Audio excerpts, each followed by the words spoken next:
Se nas je Andrej že lepo popeljal po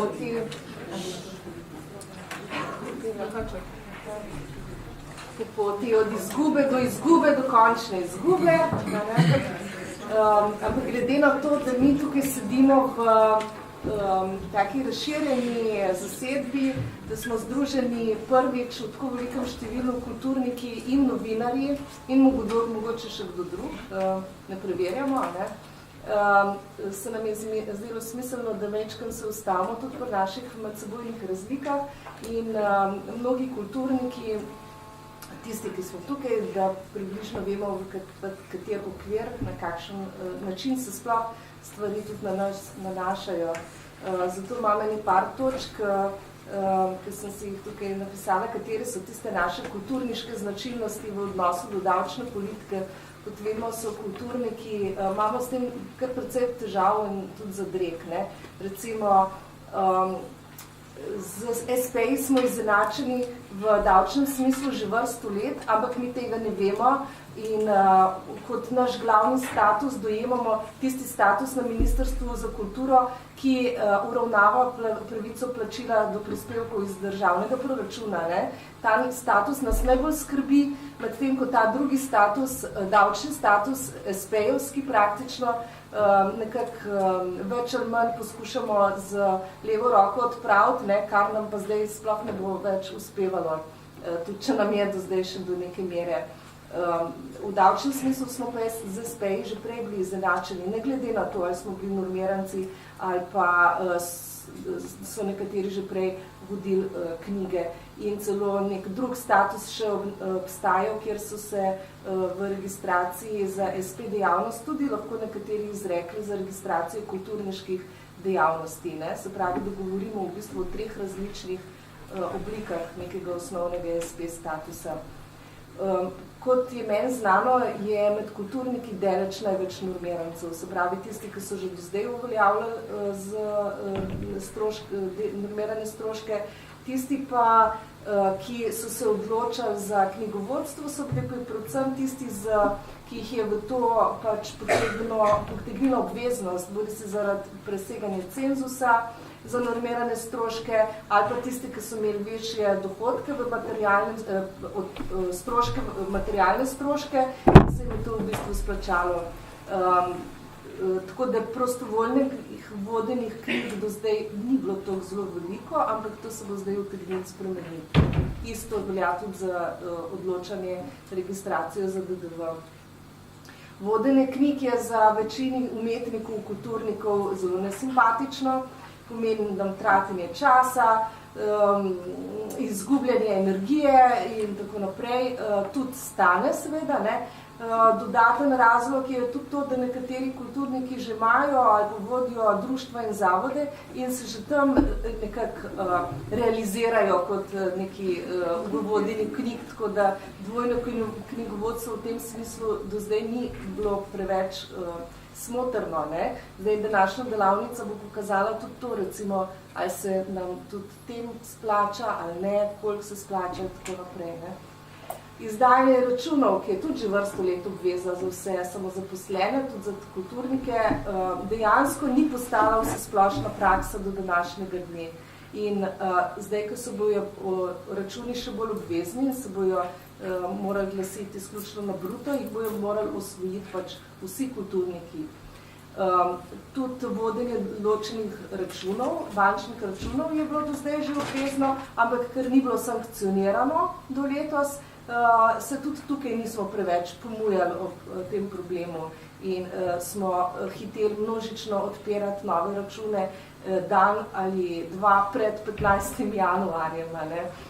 In s tem, da tisti, ki so bili bolje informirani, so stroškovno boljš prišli skozi kot tisti, ki so nasedali alarmu in takoj šli na najbližjo banko odpreti transakcijski račun, po možnosti še poslovni, ki je najdražji, ker dejansko so po izvedbe bolj natančno vrtanje v generalni davčni urad pokazali, da čist zadostuje zakonskim normam že dodatni varčevalni račun, ki je v bistvu zastonj. Seveda, če samozaposlenim v kulturi ustreza tudi na vse ostale stvari, ki jih hočejo s tem varčevalnim računom upravljati. Recimo, vemo, da potem kartice odpadujo in take stvari, trajniki tudi in tako naprej. Ne. Se pravi, tukaj imamo vendarle neko določeno svobodo, ne, ki pa je zelo odvisna od tega, koliko smo informirani in koliko se zanimamo in koliko tudi od tega, koliko dohodkovno smo močni in če nas pač dohodki silijo v stisko, se mogoče tudi malo bolj informiramo. Pa ena posebnost kulturniška bi rekla, da je tudi to, da se na naše normirane stroške, ki jih pridelamo oziroma upravičimo v okviru svoje registrirane dejavnosti, izdajamo kar vse povprek neke avtorske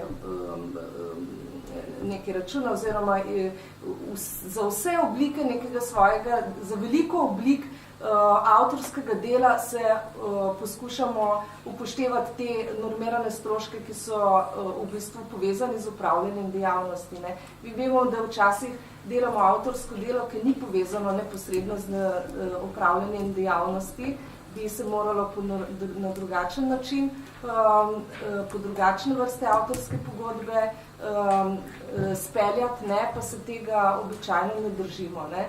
Tukaj mislim, da bo nova zakonodaja strožja tudi do teh primerov, ker že zdaj napoveduje, da bo vzela pod drobnogled bolj kot prej, recimo odvisna razmerja, ne? To so zadnje novice.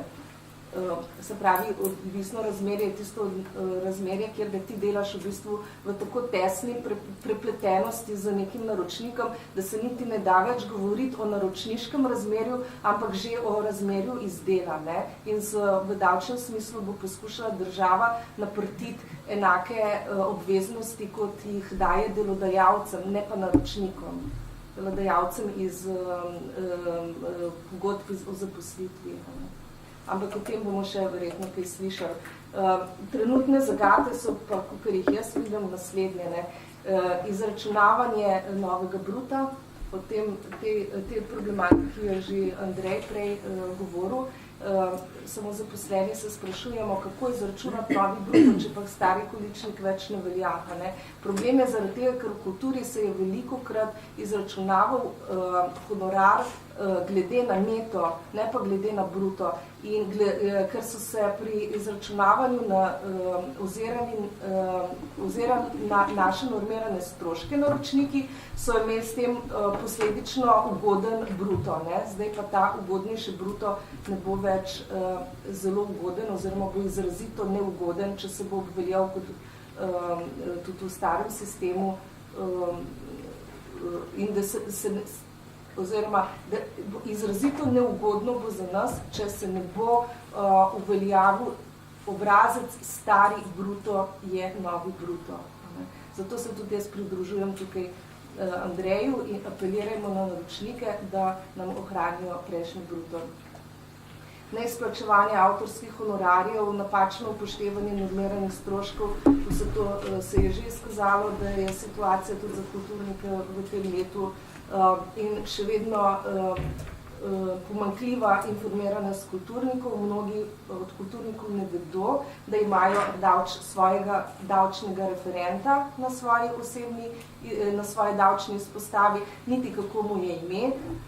Pokličte oziroma pozanimajte se, človek ima ime, priimek, ima telefonsko številko, to bo tako kot zobozdravnik, kakšen zdravnik, podobna koristna informacija. No, tukaj bi jaz zaključila. Pri informiranju bi še omenila, da sem zdaj, ko smo se toliko med sabo komunicirali glede tega, sem ugotovila, da po raznih društvih sedi veliko pridnih punc, ne, ki se zelo zavzemajo in sledijo zakonodajam in tako, in da so lahko zelo veliko pomoč za vprašanje in odgovor.